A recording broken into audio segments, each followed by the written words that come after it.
Hello tout le monde, aujourd'hui on se retrouve pour une nouvelle vidéo sur mes conseils pour affronter au mieux l'hiver avec votre cheval ou votre poney. Donc dans un premier temps, le premier conseil ça va être de bien préparer les muscles avec le froid qu'il y a. Donc moi j'adore utiliser le Synthol. Donc soit vous l'achetez en flacon directement, soit vous avez les petits flacons en forme de roll-on avec une bille comme ça. Donc moi je trouve ça hyper pratique, en plus c'est petit, ça prend pas de place. Donc tout bêtement, surtout pour les cheveux qui ont du mal un peu à se mettre en route et qui sont démusclés, vous pouvez faire un massage avant et après votre séance de monte ou même de longe. Donc vous mettez du Synthol notamment tout le long de la colonne vertébrale et ensuite soit vous massez à la main, soit vous avez comme moi un petit gant avec des petites billes de massage.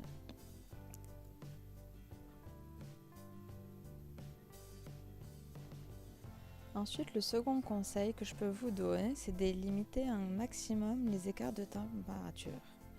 Donc par exemple, on prend l'exemple du mors. Pour ceux qui ont un mors en métal, le métal est vraiment très froid en hiver, donc je vous conseille vraiment de le réchauffer avant de le mettre dans la bouche de votre cheval. Pensez vraiment à son confort, je pense pas que vous aimeriez avoir un truc à peut-être 2-3 degrés dans votre bouche.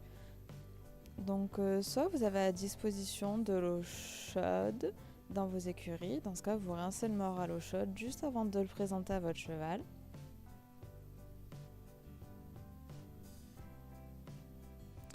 Et sinon, si vous n'avez pas d'eau chaude, vous pouvez le réchauffer avec votre main.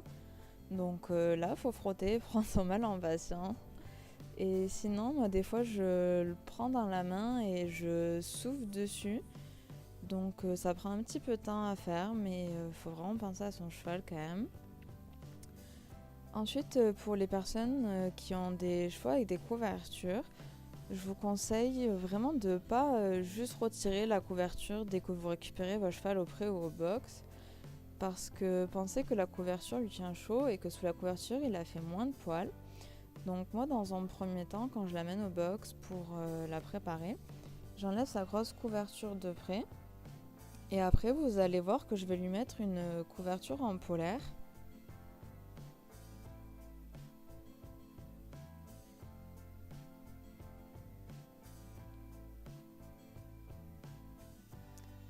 Donc comme vous le voyez, elle est bien crado. En ce moment, elle se roule tous les jours dans son pré. Elle s'en donne un cœur joie.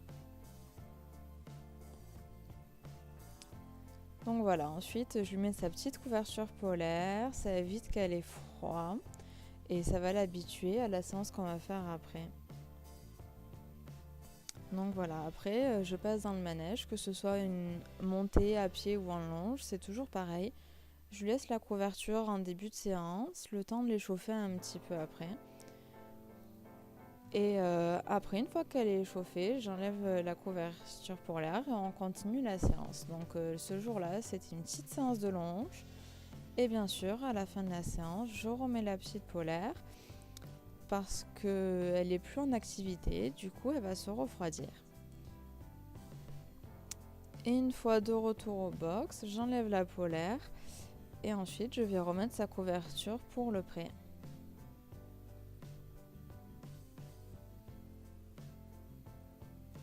Donc c'est comme vous, quand vous faites du sport en plein hiver, au début vous gardez votre manteau, ensuite vous avez chaud donc vous l'enlevez. Et pour pas attraper froid, vous le remettez directement après l'effort. Pour les chevaux c'est pareil, sinon c'est comme ça qu'ils attrapent froid. Et pour les articulations, les muscles et la récupération, c'est vraiment pas top de les laisser comme ça, avec des changements de température assez énormes quand il fait froid.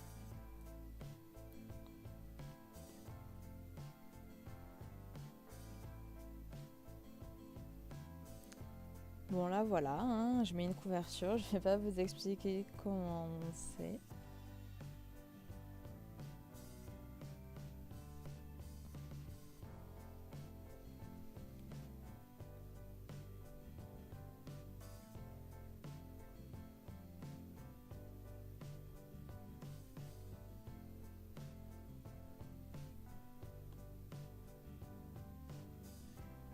Donc ensuite, les troisièmes conseils, ça va être sur les soins des pieds de ma jument. Donc pour ceux qui suivent la page, vous savez que ma jument, je l'ai faite déferrer et ça va beaucoup mieux depuis. Donc j'utilise que des ingrédients naturels pour ses pieds. Donc ce que je peux vous conseiller, c'est l'huile de cade brute. Vous mettez ça sur la fourchette et contre la pourriture de fourchette en hiver avec l'humidité qu'il y a dans les prés, c'est vraiment génial. Ça m'a récupéré les fourchettes, c'est du feu de Dieu. Et ensuite, vous pouvez aussi utiliser du vinaigre de cidre. Donc le vinaigre de cidre, il a un peu moins d'action que l'huile de cade. Donc c'est utilisé sur des fourchettes en prévention. Et ça, vous pouvez l'utiliser sur tout le pied. Il n'y a aucun problème. Et en début de pourriture, ça peut marcher aussi. Dans un troisième temps, pour ceux qui ont des problèmes de gale de boue avec leurs chevaux, je vous conseille vraiment de faire des bains à la bétadine. Donc il faut bien frotter sur les croûtes, après vous séchez avec une serviette et vous rajoutez par-dessus une bonne couche de mitosil et ça c'est vraiment miraculeux. J'espère que la vidéo vous a plu, on se retrouve très prochainement pour une nouvelle vidéo, je vous fais de gros bisous.